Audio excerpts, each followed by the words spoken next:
You are now watching the M2 Show.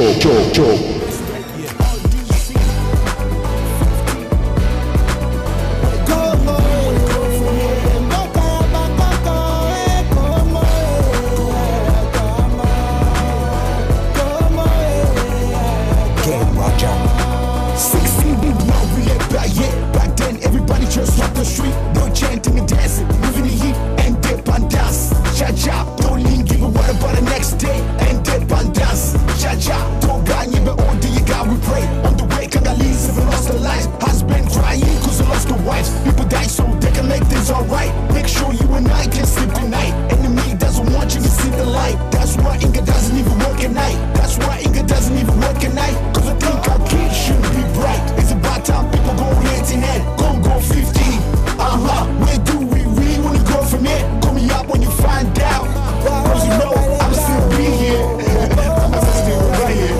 Yeah, right here, man. D'ici, voilà, il y avait aussi la présence du docteur Disolélé qui a aussi donné ses avis et ses pensées au sujet de la politique dans la République démocratique du Congo. Et ensuite, il y a eu des questions de membres de la diaspora qui ont aussi posé leurs questions, comme je disais, devant cette panel qui avait devant tous les membres pour répondre, et surtout beaucoup plus à messieurs Vital Kamerhe. Comme je disais, nous allons tout filmer, que nous allons vous proposer bientôt. Et bien après, il y a eu une petite rencontre entre monsieur Vital Kamerhe et les membres de la communauté congolaise en particulier, qui sont aussi allés encore lui poser des questions, et lui s'est aussi adressé à la communauté ici. Voilà, nous vous disons alors restez cloués et suivez cette émission que nous allons vous proposer avec le M2 Show, et nous revenons dans un instant. Let's turn to Mvemba for comments and response, and then the way forward. Thank you very much and welcome, Honorable Vital Kamerhe. It's a pleasure to have you in town. I also have to let you know what you already know for sure. It's just how much passion and excitement you generate these days. When the invitation went out, I got a lot of emails and a lot of voicemails. One particular, somebody called and left a voicemail on my answering machine and said, "I'm calling you in all civility, but I have to say that I forcefully disagree with what you're doing. This is the most ridiculous thing you can do, to lend your name on a panel with Vital Kamerhe. Did you know that he's a Burundian?" So I didn't know what to do with this kind of message. So welcome to Washington, D.C. So I would just like to talk a little briefly, I think in the interest of time, so we'll give you more time for your questions. I think more of the meat will come from there. It kind of just a bit of the context of what we're talking about when we talk about the road ahead. In 2006, I had an opportunity to be both a reporter in Eastern Congo and throughout the country. I was embedded with UN troops in Ituri, on Lake Albert, where we did a lot of patrol trying to intercept weapons that were coming from Uganda to the militias, and did a lot of patrol in South Kivu against the Interahamwe and the FDLR with the Pakistani troops there. So I had a sense of that. I also had a chance to visit the Panzi Hospital, actually to see this woman who had been raped, get a sense of that calamity that is taking place in our country. I was also able to follow a candidate on the campaign trail in Bakongo who was running for a deputation as an MP. Later on in the same year, I was back in the second round of the elections as an observer with the Carter Center and was posted in Bandaka, in Jean-Pierre Bemba's territory. So I had a sense of what's happening from various perspectives. And since then, I've been back several times. 2006 was a year of a lot of hope. You know, people used to think it was the first election that Congo had organized, but actually it was not, because the last election were organized in '65. These are the elections that eventually led to the coup that brought Mobutu to power. Those elections were deemed fair in 1965. So this is to say that there is actually a tradition of fair elections even in Congo. You know, from 60 to 65, the Congolese ran their own elections. There were no international observers, right? When I arrived in 2006 for the observation, I called a friend's father, and he asked me, why are you here? I said, I'm here to observe the elections. He said, oh, why do you always do these kind of things? You know, it's a moot exercise. I can always tell you what the result will be and what your official statement will be. And he said, if you want, I can tell you now, or you can discuss it after a month when you finish your observation. I said, just tell me now. He said, well, the Carter Center will say, in spite of all the irregularities, the system was pretty much functional. It worked well. And 4 weeks later, the frustration actually reflected what he had said, that even as an observer, we spent a lot of time, you know, an observer is like an investigative reporter.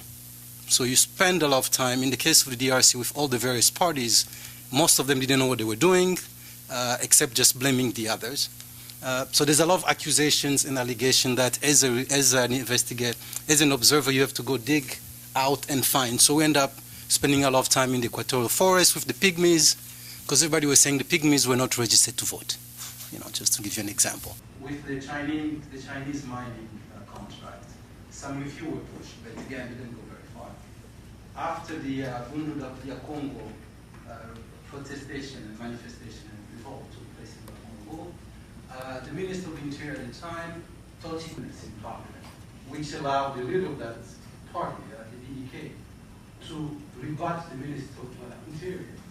So he was able to unravel the minister's argument because there was a certain openness. And I think this actually led to the outgoing minister himself, because when the amendment took place after that himself.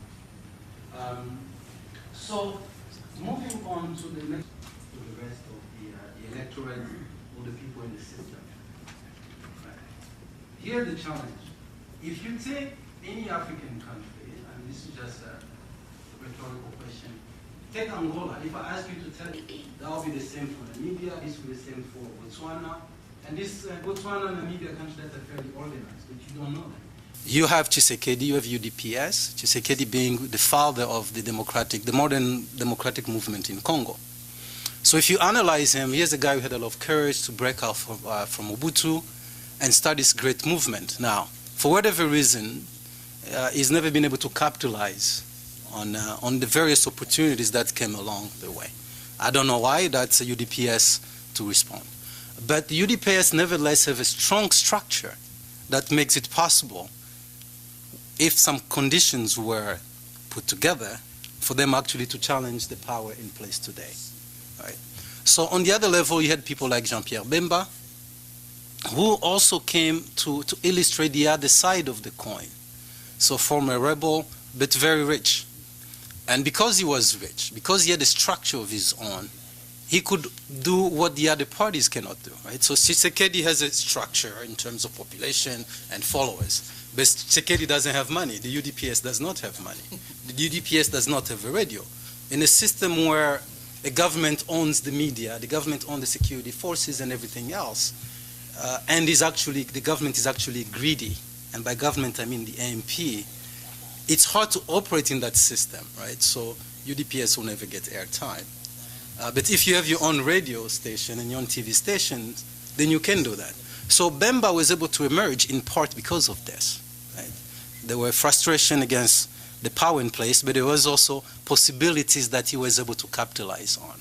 And of course, the result we saw between the two rounds of the election, that his stations were looted, burned, and so on and so forth.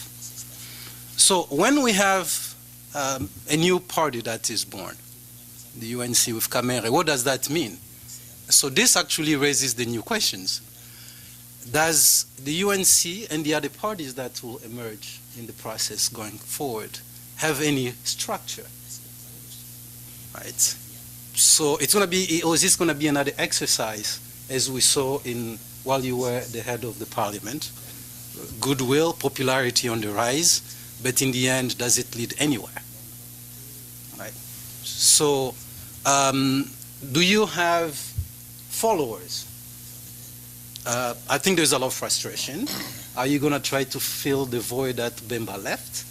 And in that case, gain the popularity and the Mwana Congo and all the other stuff that comes with it, the momentum, but still, when it comes to it, you will not be able to deliver because the structure, again, is not there. Right?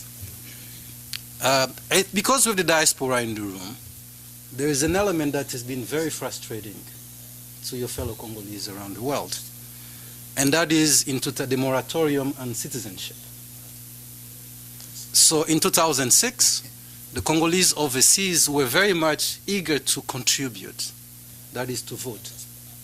For whatever reason, the system made it impossible for them to vote, for various reasons, with which you're very familiar. But then we found out quickly that once you were sworn in, that parliament, about 150 of you had foreign passports. So as they had foreign passports, you as the principal of the parliament, I don't know what happened, so this will be a chance for you to explain to your fellow Congolese, decided not to kick these people out of parliament, as the law would have dictated, but instead to do something we've never seen anywhere in the world, to pass a moratorium on the law on citizenship. And that moratorium is still in place. So does that mean, as a Congolese with an American passport, I can challenge you for the presidency? Does it mean all the other people, you know what I'm saying? So to move on to the international community, the time is very critical for the DRC at this point. This is not the time to talk about how tremendous and overwhelming the Congolese problem is, because that's really BS. Yeah. The Congolese problem is very well known. We know what they are. At this point with constitutional revision, we know exactly we should not tolerate this. You know, by lowering the age in 2006, by making certain concessions, you opened the door for where we are today. You know, we are where we are today. So, you know, they always talk in English about when you give a monster cookie, he will come for a jar of milk. And you will be obliged to give him the jar of milk because his mouth is too sweet and you need to cool the sugar out. So these are some of the issues. I'll leave it there and we'll take it from... Oh, actually, before I close, so to go back to the international community, we know the issues at the specific moment where there is a fight for the installation of the CENI, the transformation from the Electoral Independent Commission to the permanent one, the CENI. There's a lot of bickering, a lot of things going through. You know, there's the Kabila camp has pushed for his spiritual advisor to become the head of the CENI. There's a lot of things that are happening. There is the push from the government to do away with the entire database of the voters that were used in 2006 and start this thing anew, which does not make sense. If the government says that they don't have money, that's why they want to renege. So how do you not have money on one level, but you're running all this large project to rebuild a new database? It's insane. Right? So the international community then should, if they want to have a say, get involved and help the CENI. With the mean, I think what we need with the means, what we need is actually, it's an audit, a general audit of where we are. You know, Tshisekedi, for all his problem, had asked for a census in 2006. Everybody laughed at him, meaning in the international community. But that problem is we're on now today. So if we're going to renew the database, who are we putting in the database? Are we putting new people? Are we putting the dead?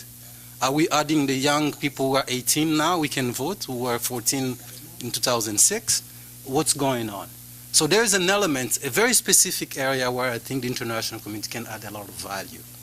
I stop here. Thank you very much.